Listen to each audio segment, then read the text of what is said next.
తెలంగాణ ముఖ్యమంత్రి రేవంత్ రెడ్డికి ఒక రకంగా బిగ్ షాక్ ఇది. ఓటుకు నోటు కేసులో దేశ అత్యున్నత న్యాయస్థానమైన సుప్రీంకోర్టు అయితే ఆయనకు శుక్రవారం నోటీసులు అయితే జారీ చేసింది. అదేంటంటే కేసు విచారణను మధ్యప్రదేశ్కు మార్చాలంటూ బీఆర్ఎస్ నేత అండ్ మాజీ మంత్రి జగదీష్ రెడ్డి ఎవరైతే ఉన్నారో గతంలో ఆయన సుప్రీంకోర్టులో ఒక పిటిషన్ అయితే వేశారు. సో ఈ పిటిషన్పై తాజాగా స్పందించింది సుప్రీంకోర్టు. ప్రభుత్వానికి అండ్ ప్రతివాదులకైతే నోటీసులు ఇచ్చింది. 4 వారాల్లోగా నోటీసులపై స్పందించి సమాధానం చెప్పాలంటూ కూడా ఒక సూచనలు అయితే జారీ చేసింది. కేసు అయితే మీకు తెలిసిందే, తెలంగాణలో 2015లో జరిగినటువంటి ఎమ్మెల్సీ ఎన్నికల సందర్భంగా ఓటుకు నోటు కేసు వెలుగులోకి వచ్చింది. అది ఎంత సంచలనం క్రియేట్ చేసిందో మనందరికీ తెలిసిందే. అప్పుడు సీఎం రేవంత్ రెడ్డి గారు అప్పుడు టీడీపీకి సంబంధించిన ఎమ్మెల్యేగా ఉన్నారు. సో ఆ రోజు ఎన్నికల్లో తమ అభ్యర్థికి మద్దతు ఇవ్వాల్సిందిగా నామినేటెడ్ ఎమ్మెల్యే ఎవరైతే ఉన్నారో స్టీఫెన్సన్తో టీడీపీ నేతలు బేరసారాలు సాగించారు అనేది ప్రధాన ఆరోపణ. ఆ వీడియో కూడా బయటకు వచ్చింది అండ్ ఆడియో టేప్స్ కూడా బయటకు వచ్చాయి. అవేంటంటే ఈ బేరసారాలో భాగంగా టీడీపీ నేత చంద్రబాబు నాయుడుకు సంబంధించిన ఆడియో టేపులు కూడా అప్పుడు ఎంత వైరల్ అయ్యాయో మనందరికీ తెలిసిందే. సో స్టీఫెన్సన్తో మాట్లాడింది చంద్రబాబే అంటూ ఇప్పటికే ఫోరెన్సిక్ నివేదిక కూడా తేల్చేసింది. సో ఓటుకు నోటు కేసులో దాదాపు 6 ఏళ్ల తర్వాత ఎన్ఫోర్స్మెంట్ డైరెక్టరేట్ కావచ్చు ఛార్జ్ షీట్లు వేస్తూ వచ్చింది. సో ఆ కేసుకి సంబంధించిన అప్డేట్ ఇప్పటి వరకు వస్తూనే ఉన్నాయి. సో అందులో భాగంగానే ఇది కూడా అప్డేట్. సో గతంలో ఈ కేసులో రేవంత్ను ఏసీబీ అధికారులు అరెస్ట్ చేసిన విషయం మనందరికీ తెలిసిందే. స్టీఫెన్సన్ను రేవంత్ రెడ్డి కలిసి డబ్బులు ఇస్తున్న వీడియోలు సోషల్ మీడియాలో జోరుగా వైరల్ కావడంతోనే అధికారులు కేసు కూడా నమోదు చేశారు.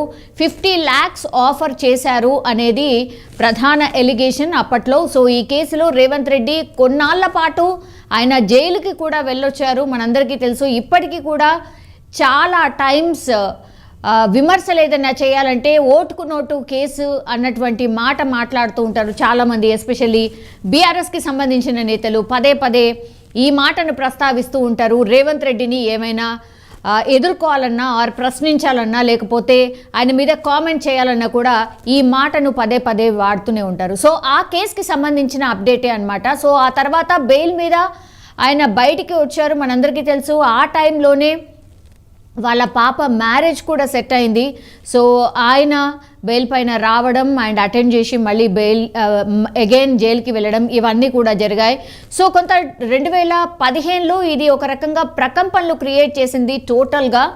సో ఆ తర్వాత పరిణామాలతో అయితే ఈ కేసు కాస్త కనుమరుగైపోయింది. మనందరికీ తెలుసు ఇట్లా వివిఐపీస్కి సంబంధించి ఆర్ ఎనీ కేస్ ఒక కేసు పడింది అంటే మనందరికీ తెలుసు కొన్ని రోజుల పాటు విచారణ సాగుతుంది, ఏదో జరుగుతుందో ఏమో అని అనుకుంటాం. కొన్ని టైమ్స్ జరుగుతాయి, కానీ కొన్ని టైమ్స్ అసలు ఏది జరగకుండానే ఇట్లనే సాగదీత ధోరణిలోనే కేసులన్నీ పోస్ట్పోండ్ అవుతూ ఆర్ విచారణలు వాయిదా పడుతూ అలా సాగుతూ వస్తూ ఉంటాయి. సో ఒక్కసారి కేసు పడింది అని అంటే మాత్రం అది ఎన్నేళ్ళు పడుతుందో దానికి తీర్పు రావడానికి అనేది ఆ దేవుడికే తెలవాలి అన్నటువంటిది మనందరికీ తెలుసు.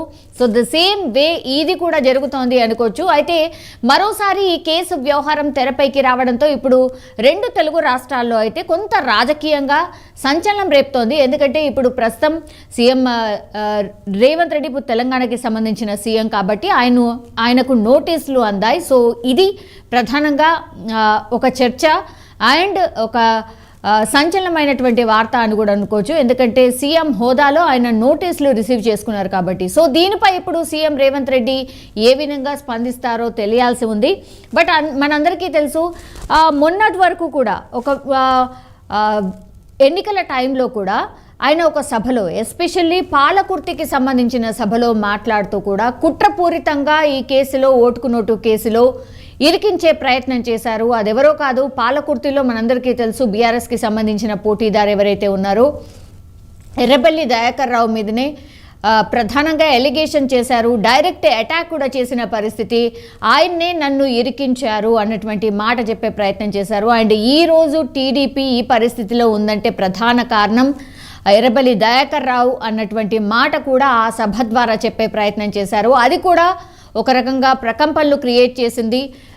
ఎందుకంటే ఎన్నికల టైంలో ఆయన ఎన్నికల సభలో ఇట్లాంటి కామెంట్ చేయడం అండ్ వీళ్ళిద్దరు కూడా టీడీపీకి సంబంధించిన అంటే ఎర్రబెల్లి కావచ్చు లేదంటే రేవంత్ రెడ్డి కావచ్చు, వీళ్ళు ఇద్దరు కూడా సీనియర్ మోస్ట్ లీడర్స్ టీడీపీ పార్టీకి సంబంధించి అండ్ లాయల్గా ఉన్నటువంటి పర్సన్స్ కాబట్టి వీళ్ళిద్దరూ కూడా ఆనాడు అంటే ఆ టీడీపీ టైంలో ఇట్లాంటి వ్యవహారం జరిగింది. సో కావాలనే ఈయన ఇరికించే ప్రయత్నం చేశారు, అదెవరో కాదు ఎర్రబెల్లి దయాకర్ రావు అన్నటువంటి కామెంట్ కూడా చేశారు. సో ఇవన్నీ జరుగుతున్నాయి. రాజకీయంగా విమర్శలు ప్రతి విమర్శలు ఇవంటే కంటిన్యూషన్గా జరుగుతూనే ఉంటాయి. బట్ ఈరోజు ఓటుకు నోటుకు సంబంధించిన కేసులో ఈరోజు అయితే నోటీసులు అందాయి సీఎం రేవంత్ రెడ్డికి. మరి దీని మీద రేవంత్ రెడ్డి ఎట్లా స్పందిస్తారు ఏంటి అనేది చూడాల్సిందే.